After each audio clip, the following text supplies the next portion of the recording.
Boa noite, irmãos, a graça e a paz. É uma alegria estar com os irmãos aqui. Antes de começar a mensagem, só uma questão de uma pessoa metódica. Eu preciso só corrigir uma informação que foi veiculada no aviso em vídeo. É que lá foi dito que o retiro dos jovens seria entre 27 e 29 de julho. Não é, é de 27 a 29 de setembro. Eu aproveito até, não é uma prática mais comum aqui, mas eu reforço, você jovem, você adolescente, procure a liderança, a gente vai fazer uma super programação, você está mais do que convidado, eu aqui convoco vocês a participarem dessa programação, que, se Deus quiser, vai ser uma bênção. Bom, nós estamos aqui em meio a uma série de Isaac a José, do filho da promessa ao filho do amor. Nós já falamos sobre a história do casamento de Isaac com Rebeca. A gente falou sobre a questão da influência da paternidade na história de Isaac. E hoje nós vamos avançar um pouco mais, falando especificamente sobre essa questão, né, da primogenitura, né, essa disputa entre Jacó e Esaú. Mas antes é importante a gente relembrar um pouco do que a gente viu essa manhã. Nessa manhã o pastor Wagner falou sobre essa questão de Isaac partir para a terra dos filisteus, porque havia a questão da fome ali na terra de Isaac.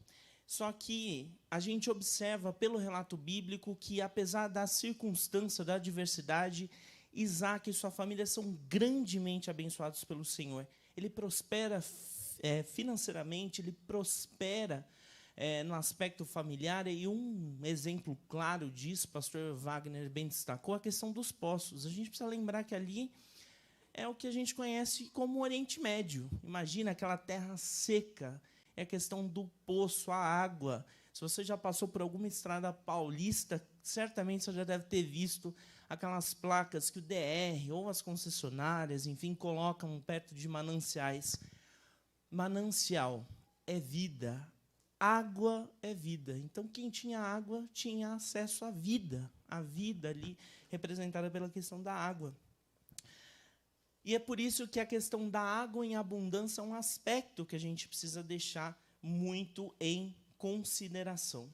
Bom, só que aí eles partem para aquela terra de Abimeleque. Ali ele comete um pecado que o pai dele já tinha feito, né? A gente lembra de Abraão mentindo sobre o fato dele e Sara serem casados. Ali ele fala que eles eram irmãos. E a gente vê ali em Isaac, um homem pacífico, como nós aprendemos hoje pela manhã, um homem pecador como eu e você. E um cara que Deus trabalhou no seu coração. A gente vai aprender um pouco mais sobre o aspecto disso no coração dos filhos também. E é por isso que eu convido os irmãos para a gente abrir o texto bíblico. Lá em Gênesis, a gente vai ler de Gênesis de 26, do versículo 34, até Gênesis 27, até o versículo 25. Então, vamos lá. A gente vai ler aqui, eu vou ler na nova versão transformadora, que diz assim: quando Esaú tinha 40 anos, o primogênito de Isaac casou-se com 2 mulheres hititas, Judite, filha de Beeri, e Basemate, filha de Elô. Essas 2 mulheres causaram grande desgosto a Isaac e Rebeca. Certo dia, quando Isaac era velho, estava ficando cego, chamou Esaú, seu filho mais velho. Meu filho, Esaú respondeu, aqui estou. Isaac disse, eu estou velho e não sei quando eu vou morrer. Pegue suas armas, o arco e as flechas. Vá ao campo caçar um animal para mim. Depois prepare meu prato favorito e traga-o aqui para eu comer. Então pronunciarei a bênção que pertence a você, meu filho mais velho, antes de eu morrer. Rebeca, porém, ouviu o que Isaac tinha dito a seu filho Esaú. Quando Esaú saiu para caçar, ela disse a seu filho Jacó, ouvi seu pai dizer a Esaú, traga-me uma carne de caça e prepara-me uma refeição saborosa. Então abençoarei você na presença do Senhor antes de eu morrer. Agora, meu filho, preste atenção e faça exatamente o que eu lhe direi. Vá ao rebanho e traga-me 2 dos melhores cabritos. Eu usarei para preparar o prato favorito de seu pai. Depois, leve a comida para o seu pai, para que ele a coma e o abençoe antes de morrer. Jacó respondeu a Rebeca: mas meu irmão Esaú é peludo, enquanto eu tenho pele lisa.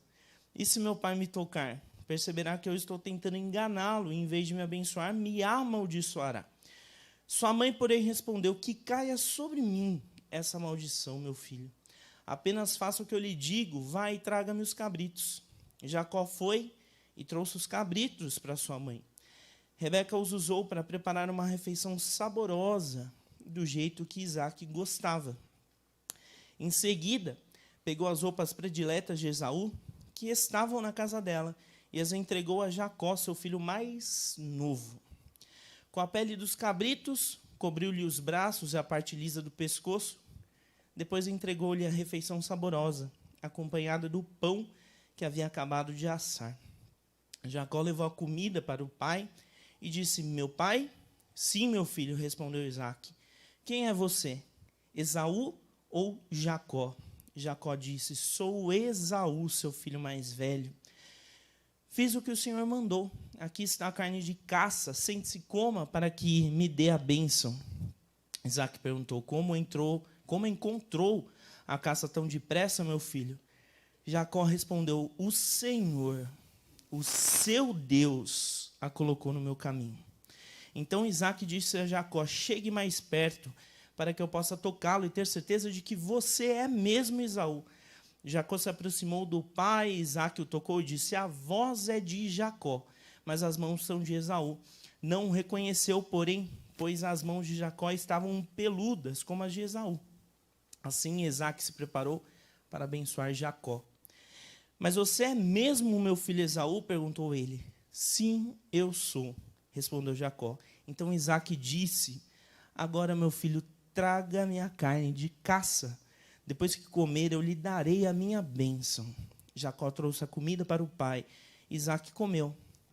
Também bebeu o vinho que Jacó lhe serviu. Senhor Deus Pai querido, fala conosco, Senhor, que a Tua palavra enche os nossos corações e que Teu Santo Espírito, Senhor, nos conduza. Essa é a minha oração em nome de Jesus. Amém. Bom, quem esteve aqui na quarta-feira, ou quem nos acompanhou pela internet, a gente viu o protótipo dessa questão. A gente viu ali Esaú vendendo o seu direito à primogenitura. O que isso quer dizer? O que isso representa? Bom, a primogenitura era algo muito importante no contexto da época e por muitos anos isso perdurou, principalmente no contexto judaico. O filho mais velho, ele recebia a maior parte da herança, ele recebia os maiores e os melhores bens, as melhores propriedades, e sobre ele recaíam as bênçãos espirituais destinadas ao primogênito.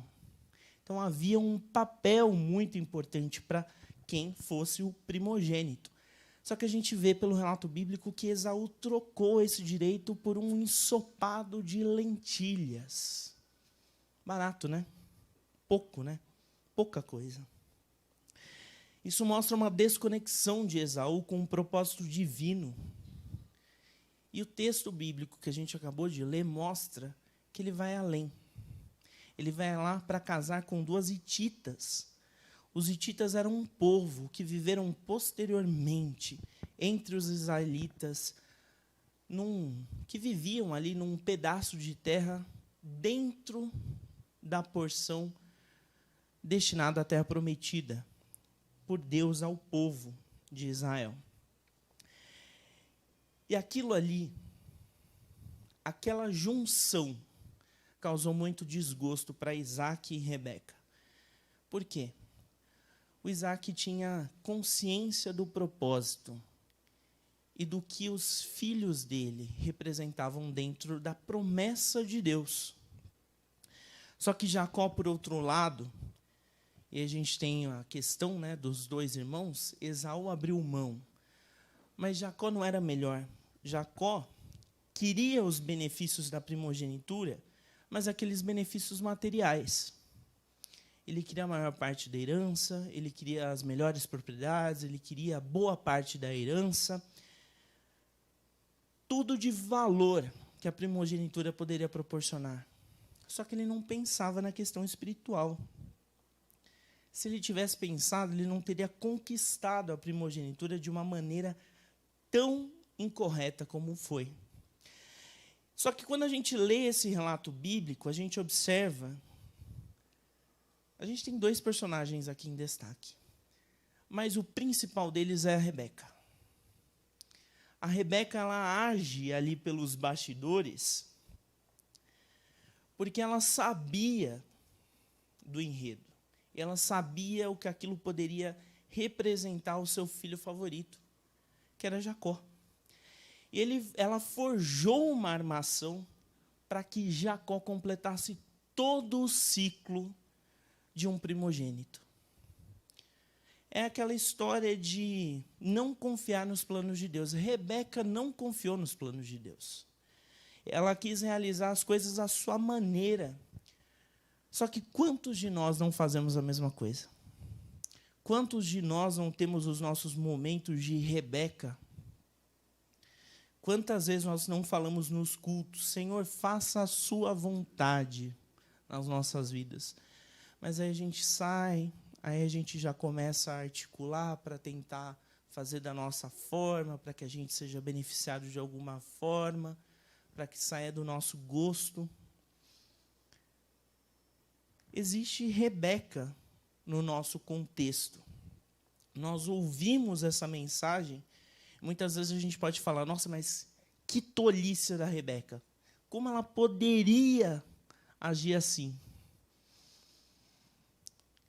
Mas a gente age assim, em muitos momentos, com Deus, na nossa rotina, no nosso dia a dia.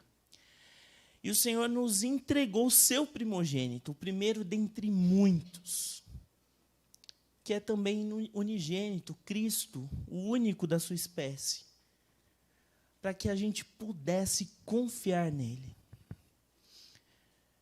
Deus, de forma pedagógica, em toda a existência humana, sempre nos deu sinais de que nós poderíamos confiar nele. Mas o ponto alto desse processo pedagógico de ensinar e confiar em Deus é Cristo. É por isso que a gente fala que tudo se completa em Cristo. E olha, a gente precisa aprender muito com os patriarcas e muito com o pessoal do Antigo Testamento, porque eles não tinham praticamente nada do que a gente tem. Eles tinham a tradição, a oralidade, os ensinos, a vivência, claro, dos patriarcas com Deus, mas a gente tem tudo compilado, a gente tem a vivência, o ensino, a gente tem a experiência com Deus. E ainda assim, há muitos crentes por aí meia boca. Há muito crente meia boca. Há muito espírito de Rebeca, e não é nenhuma crítica às Rebecas, não, tá? Se alguém estiver assistindo, as Rebecas presentes, pelo amor de Deus. Mas é esse espírito de Rebeca aqui que a gente não pode ter. A gente precisa focar no que é a vontade de Deus. Nós precisamos confiar nos planos de Deus. E é isso, meus irmãos, porque Cristo se entregou em nosso favor, para que a gente pudesse confiar nele. A gente precisa pensar, a gente precisa olhar para a cruz. Quando você tiver dúvida, quando você estiver desanimado, a gente precisa olhar para a cruz. Você precisa pensar o seguinte, olha, se Deus entregou o seu Filho em nosso favor, onde ele poderia querer algo ruim para a gente? Onde ele poderia querer algo mal para a gente? Os planos dele são melhores. A gente não pode tentar burlar isso e contra a vontade de Deus. Porque senão a gente vai querer levar a vida ao nosso estilo, mas tem muita gente cujo estilo de vida que ela prefere é um estilo de vida que leva à morte. À morte física e espiritual. A mentira leva à morte, a usurpação leva à morte, a negligência leva à morte, aquilo que precisa ser feito, mas não é feito, é negligência, leva à morte.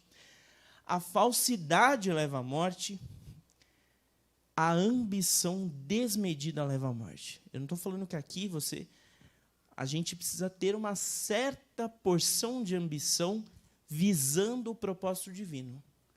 Eu não estou falando que você precisa ser estagnado na vida, não estou falando isso. Você não tem que ficar parado, não, que até relógio anda, meu irmão. Você precisa focar nos planos de Deus.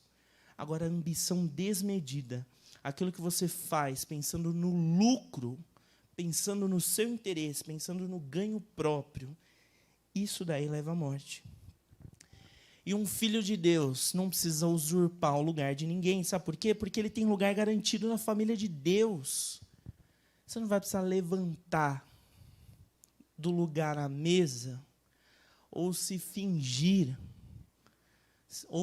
ser alguém para ocupar um lugar à mesa. Se você é filho de Deus, você tem um lugar à mesa. Você tem um lugar na comunhão com os santos. Você tem um lugar na presença de Deus. Jacó era um pobre e miserável pecador como nós. E ele enganou seu velho pai dizendo que foi Deus quem o havia ajudado nos preparativos do prato. E o mais impressionante desse texto, para mim, é o relato de que Jacó ainda beija o pai. O beijo é uma questão tão simbólica, né, num relacionamento. Você beija qualquer um? Você cumprimenta qualquer um com beijo? Eu não. Porque o beijo traz a ideia de intimidade, de confiança, de proximidade, de autenticidade. Onde já se viu você agir no popular, né, no português bem coloquial, de trairagem com alguém, dando um beijo na face dele? É isso que ele fez. Foi isso que ele fez. E essa conexão que deveria ser marcada pela autenticidade é marcada pela falsidade. Ele jogou isso no lixo, essa relação, essa possibilidade de relação por interesse. Na continuidade do capítulo, a gente vê que Esaú descobre a farsa. É muito interessante isso. A gente já avança aqui pelo capítulo 27. Ele se revolta e ameaça matar a Jacó. E aí Rebeca de novo entra na história, temendo aí perder o filho mais moço, e despacha ele para Padã Arã, um território onde hoje fica lá, onde hoje é localizado, fica a Turquia. A gente vê aqui o retrato exato de algo que acontece longe da vontade de Deus. As coisas dão erradas. As coisas saem do eixo. Ela provoca brigas. Essa questão errada fere a comunhão, estimula o interesse, traz decepções e até a morte. A morte, porque 1 João 3,15 vai dizer o seguinte: quem odeia o seu irmão já é assassino. E vocês sabem que nenhum assassino tem dentro de si a vida eterna. Esaú jurou Jacó de morte aqui. A gente vê pelo relato bíblico de Gênesis. Havia um ódio tão grande. E quando a gente olha esse texto, a gente precisa entender, a gente precisa aprender que a gente não pode compactuar com algo desse sentido. Porque sobre nós estão as bênçãos espirituais de um primogênito de Deus. Do primogênito de Deus, que é Cristo. E quais são elas? O apóstolo Paulo nos fala, lá em 2 Coríntios 13:14. Vocês aqui, igreja, toda a igreja na face da terra, todo domingo, toda quarta-feira é dispensada com essa lembrança. A graça do Senhor Jesus, o amor de Deus o Pai e a comunhão do Espírito Santo. É isso. Esses são os frutos, as bênçãos espirituais e as melhores bênçãos espirituais que alguém pode ter. A graça do Senhor Jesus que nos redimiu, o amor de Deus Pai que preparou todo o plano da redenção, a comunhão do Espírito Santo que nos consola nos momentos difíceis, nos momentos alegres, está lá para expandir a nossa alegria.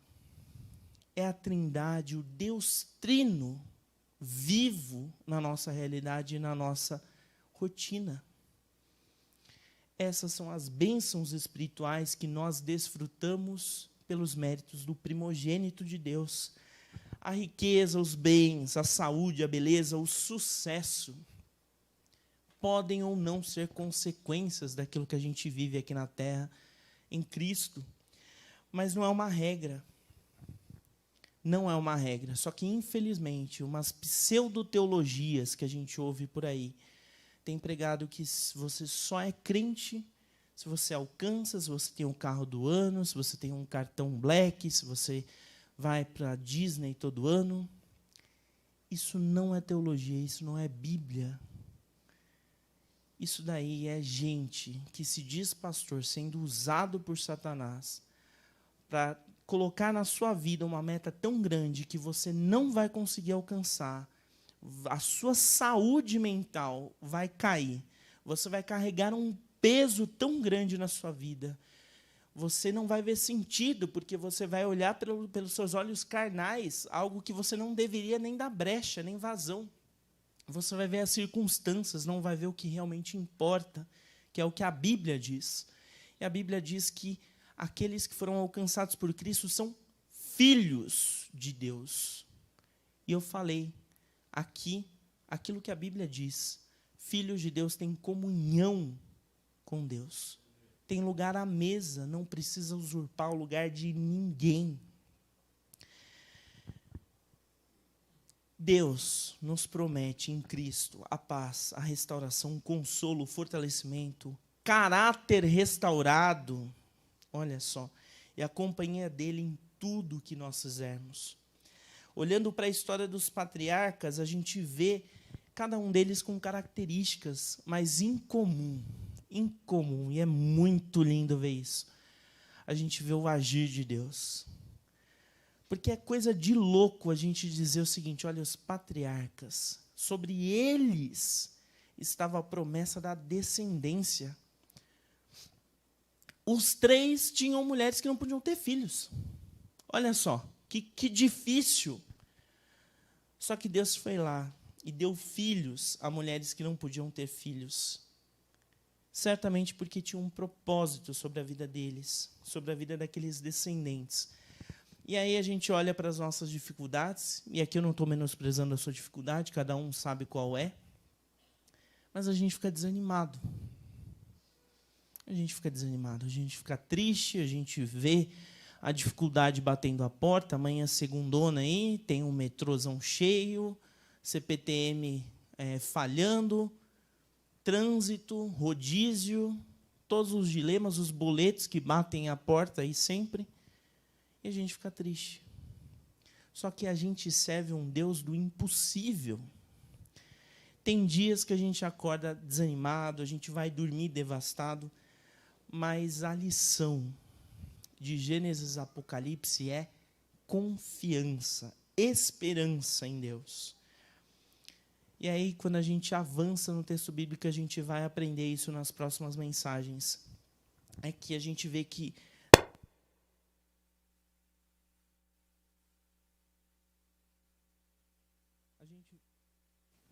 Oi. A gente vai ver que Deus tem um encontro com Jacó e restaura a vida dele. E aí vai haver a mudança de nome, que é simbólica, porque apresenta o propósito de Deus para a vida dele. E isso aí a gente vai estudar um pouco mais à frente, mas a gente vê o agir de Deus. A gente viu o agir de Deus sobre Abraão. A gente viu o agir de Deus sobre Isaac, e é muito simbólico, porque algumas pessoas dizem que Isaac era o mais tímido, né, de todos, mas foi um grande homem de Deus e usado ali dentro do plano dos patriarcas, e a gente vê como Deus restaura vidas. É uma grande lição. E Deus nos chama hoje para a gente não repetir erros. E E a Bíblia traz isso, a Bíblia traz os erros das pessoas para que a gente aprenda com eles. Você pode olhar em qualquer outro livro dito sagrado dessas outras religiões que são tidas como globais. Ali é tudo enredo Marvel, tudo bonitinho, redondinho, revisado, mas aqui a gente aprende com erros, porque é inspirado, é a palavra de Deus. E aqui a gente precisa terminar essa mensagem, já está caminhando para o final, com uma ideia central. Deus não precisa da sua ajuda, Deus não precisa da minha ajuda. Sabe por quê? A gente aprende também com Jó. Jó 38:4. Quando Deus está tendo aquela conversa com Jó, e Deus fala a frase que dói até na gente quando a gente lê. Onde você estava quando eu lancei os alicerces do mundo? Diga-me, já que sabe tanto. É para quebrar qualquer perna, né? Dói na gente, né? Pois é. E aí Deus nos mostra que tem um controle de toda a história, desde antes de toda a história. Desde antes da gente nascer. A sua vida não é um acaso.